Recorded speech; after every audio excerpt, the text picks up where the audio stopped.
കൊന്നിച്ചോ മിനസാൻ welcome back to another video. ഞാൻ നിങ്ങളുടെ സ്വന്തം എക്സ്ട്രാ കോമിക്. നമ്മൾ നോക്കാൻ പോകുന്നത് സോളോ ലെവലിങ്ങിൻ്റെ സൈഡ് സ്റ്റോറീസ് അഥവാ സോളോ ലെവലിങ്ങിൻ്റെ സീസൺ 5 എപ്പിസോഡ് 2 ആണ്.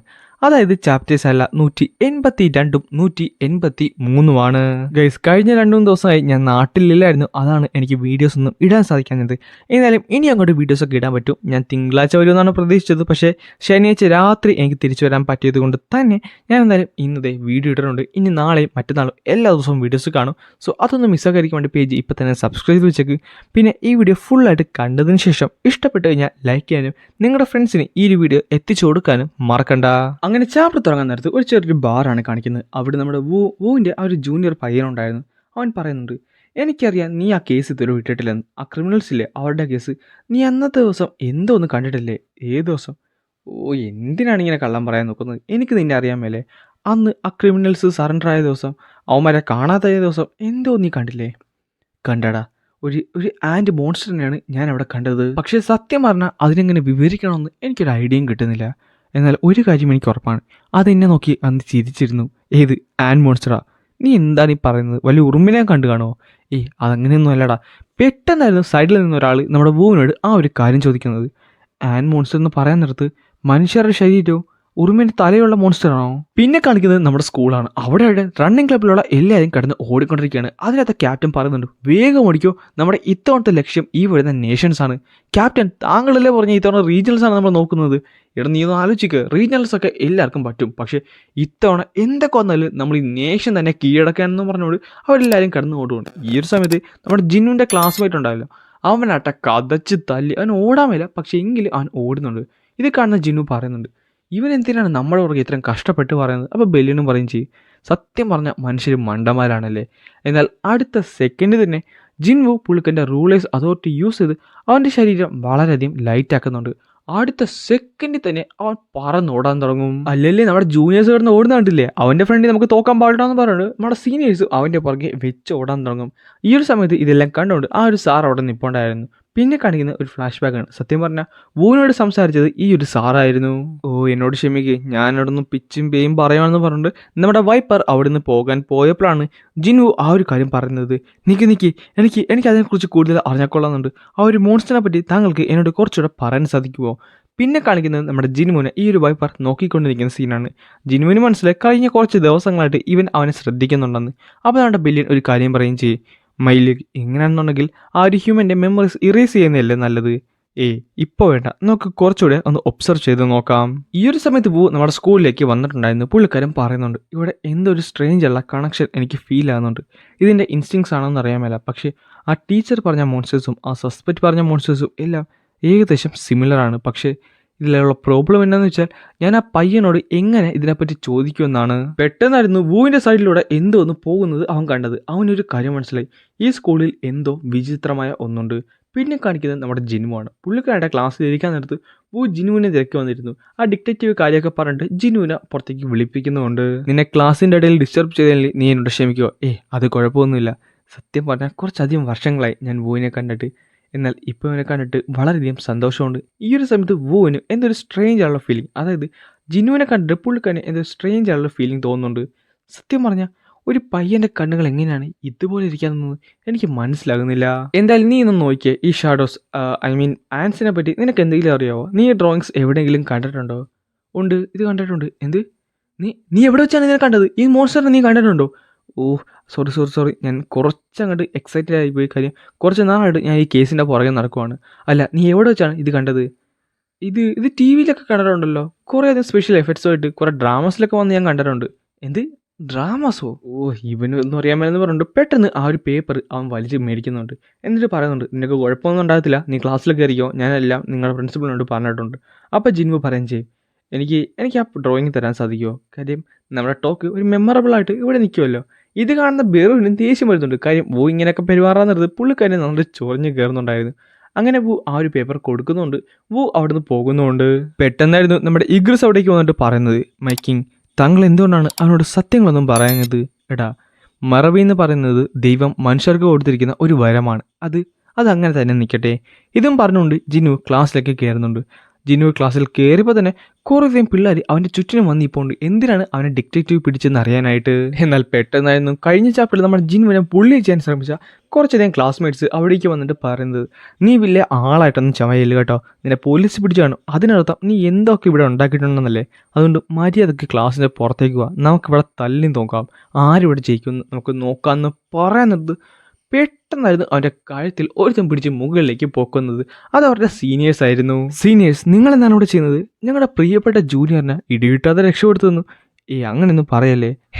എടാ ചുമ്മാതാണ്, ഞങ്ങളിവിടേക്ക് വന്നത് ഞങ്ങൾ നിങ്ങൾക്ക് വേണ്ടി ന്യൂ കമ്മേഴ്സിന് വേണ്ടി ഒരു പാർട്ടി കണ്ടക്ട് ചെയ്യുന്നുണ്ട്. സോ നീയും നിൻ്റെ ഫ്രണ്ടില്ലേ അവനും വിളിച്ചോ, ഇന്ന് വൈകുന്നേരം നമുക്ക് എന്തായാലും അവിടെ കൂടാം. പക്ഷേ ഇവന്മാരെ ഇത്തവണ ഞങ്ങളതൊന്ന് കൊണ്ടുപോയെന്ന് പറഞ്ഞിട്ട് അവന്മാരെ എടുത്തുണ്ട് ആ സീനിയേഴ്സ് ഓടുന്നുണ്ട്. അങ്ങനെ വൈകുന്നേരമായി ജിനു അവൻ്റെ സീനിയേഴ്സിൻ്റെ കൂടെ അവിടേക്ക് പോകാൻ നേരത്താണ് പെട്ടെന്ന് ആ ഒരു സൗണ്ട് അവൻ കേൾക്കുന്നത്. അവൻ തിരിഞ്ഞ് നോക്കാൻ നേരത്ത് അവിടെ നമ്മുടെ വൂ നിൽപ്പുണ്ടായിരുന്നു. പുള്ളിക്കാരൻ പറയുന്നുണ്ട്, നമുക്ക് കുറച്ചുകൂടെ ഒന്ന് സംസാരിക്കുന്നുണ്ട്, വരാൻ സാധിക്കുമോ? അങ്ങനെ സീനിയേഴ്സിനായിട്ട് ബൈ പറഞ്ഞിട്ട് സീനിയേഴ്സ് പറയുന്നുണ്ട്, നീ പെട്ടെന്ന് തന്നെ അവിടേക്ക് വന്നോന്ന്. അങ്ങനെ ജിന്നു അവനും കൂടെ മറ്റൊരു സ്ഥലത്ത് മാറി നിൽക്കുവാണ്.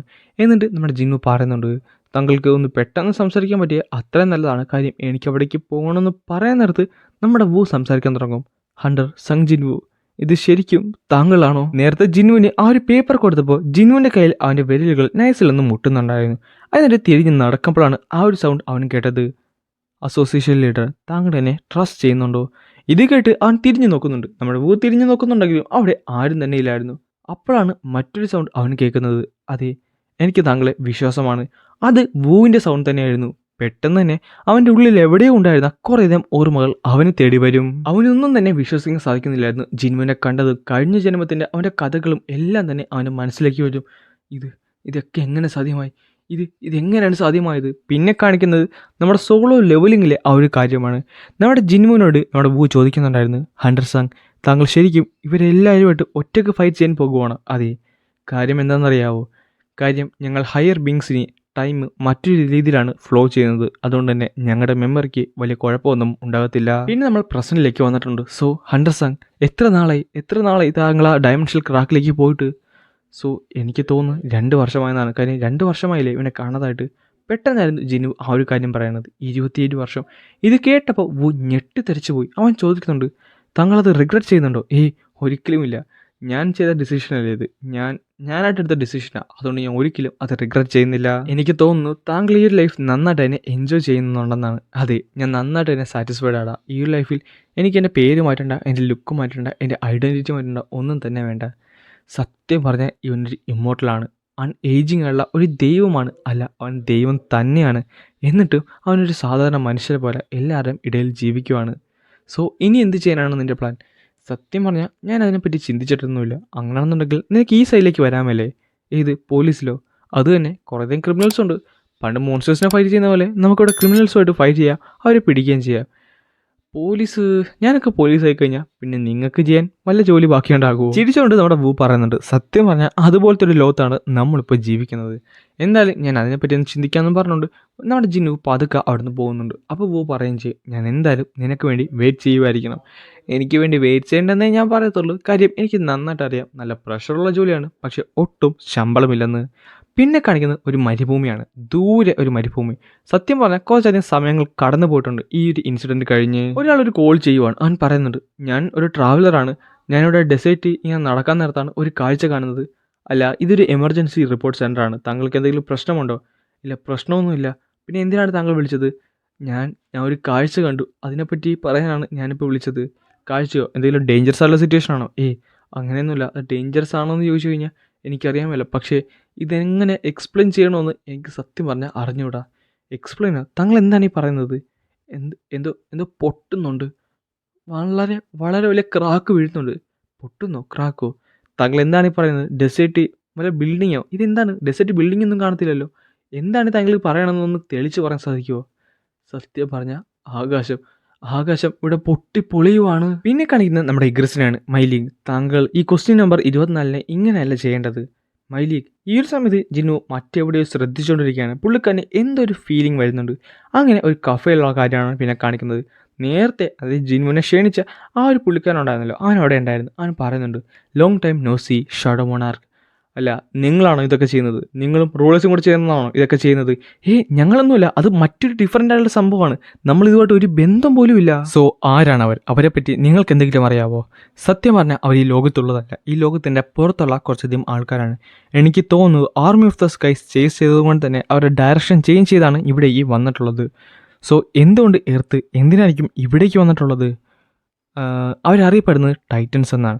അവർ നമ്മുടെ ജീവനുള്ള പലതും നിൽക്കുന്ന ഈ റോക്സിലെ ഈ ഭൂമി പോലെ ഇതിനൊക്കെ ഫീഡ് ചെയ്യുന്നതാണ് അവരുടെ ആദ്യത്തെ ഗോള്. സോ അതുകൊണ്ടായിരിക്കണം അവരിവിടേക്ക് വന്നിട്ടുള്ളത്. സോ അതിനർത്ഥം അവർ നമ്മുടെ ഫ്രണ്ട്സ് അല്ല എന്നല്ലേ? അത് തന്നെ. അല്ല, ഇതിനു മുമ്പ് ഇങ്ങനെയൊന്നും സംഭവിച്ചിട്ടില്ലല്ലോ. I mean cup of reincarnation use ചെയ്യുന്നതിന് മുമ്പ്. അതും ശരിയാണ്, ഇതിനു മുമ്പ് ഇങ്ങനെയൊന്നും സംഭവിച്ചിട്ടേ ഇല്ല. സോ ഞാനായിരിക്കുമല്ലേ അതിൻ്റെ കോസ്?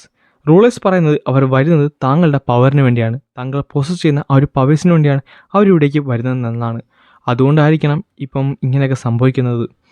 സോ ഞാനാണ് ഇതിനെല്ലാം കാരണമല്ലേ? ഒരു കാര്യം ചെയ്യാം, ഞാൻ തന്നെ ഇതിനെല്ലാം നോക്കിക്കോളാം. പിന്നെ കാണിക്കുന്നത് ആ ഒരു സ്ഥലമാണ്, അതായത് ആ ഒരു ക്രാക്കോ എന്നുള്ള ആ ഒരു സ്ഥലം. അത് അമേരിക്കയിലെ ഒരു ഡെസേർട്ട് റീജിയൻ ആയിരുന്നു. അവിടെ കുറച്ചധികം മിലിറ്ററി ബേസ് ഒക്കെ വന്നിട്ടുണ്ട്. അവരെല്ലാം ഇതിനെപ്പറ്റി റിസർച്ചും ചെയ്യുന്നുണ്ട്. പക്ഷേ ഒരു ഐഡിയ ഇല്ല ഇതെന്താണ് സംഭവിക്കുന്നത്, എന്തുകൊണ്ടാണെന്ന് ഒരു ഐഡിയ ഇല്ല. പെട്ടെന്നായിരുന്നു അവിടെ ഉണ്ടായ ടാങ്കൊക്കെ മുകളിലേക്ക് ഉയരാൻ തുടങ്ങുന്നത്. ടാങ്ക് മാത്രമല്ല, അവിടെ ഉണ്ടായിരുന്ന സോൾജേഴ്സും എല്ലാവരും ഉയരുന്നുണ്ട്. അത് നമ്മുടെ ജിൻവു ആയിരുന്നു. പുള്ളിക്കാരൻ പറയുന്നുണ്ട്, നിങ്ങളുടെ വെപ്പൺസ് ഒന്നും എന്തായാലും അവിടെ വർക്കൗട്ട് ചെയ്യാൻ പോകുന്നില്ല, അതുകൊണ്ട് മാറി നിൽക്കുന്നില്ലെന്ന് പറഞ്ഞുകൊണ്ട് അവർ സേഫ് ഉള്ള സ്ഥലത്തേക്ക് നമ്മുടെ ജിൻവു മാറ്റുന്നുണ്ട്. ഫൈനലി ഞാൻ സ്റ്റേജൊക്കെ സെറ്റാക്കിയിട്ടുണ്ട്. ഇനി നിങ്ങൾ ഇവിടേക്ക് വന്നാൽ മാത്രം മതി. എനിക്ക് അവരെ ഫീൽ ചെയ്യാൻ സാധിക്കുന്നുണ്ട്, അവരുടെ ഡിസയർ, ഈ ലോകം നശിപ്പിക്കാനുള്ള അവരുടെ ഡിസയർ. അങ്ങനെ ജിൻവു പുള്ളിക്കാരൻ്റെ കുറച്ചധികം ഡാഗേഴ്സ് അവിടേക്ക് സമൺ ചെയ്തിട്ടുണ്ട്. എന്നിട്ട് പുള്ളിക്കാരൻ പറയുന്നുണ്ട്, സോ ധൈര്യമായിട്ട് ഇങ്ങോട്ട് പോരി. നിങ്ങൾക്ക് വേണ്ടി ഇവിടെ വെയിറ്റ് ചെയ്യുന്നത് ഒരു മോണാർക്ക് മാത്രമല്ല, പകരം ഒരു ഹണ്ടർ കൂടിയാണെന്ന് പറഞ്ഞുകൊണ്ട് ആ ഡാഗുകൾ പിടിച്ചുകൊണ്ടാണ് ഈ ഒരു ചാപ്റ്റർ ഇവിടെ അവസാനിക്കുന്നത്.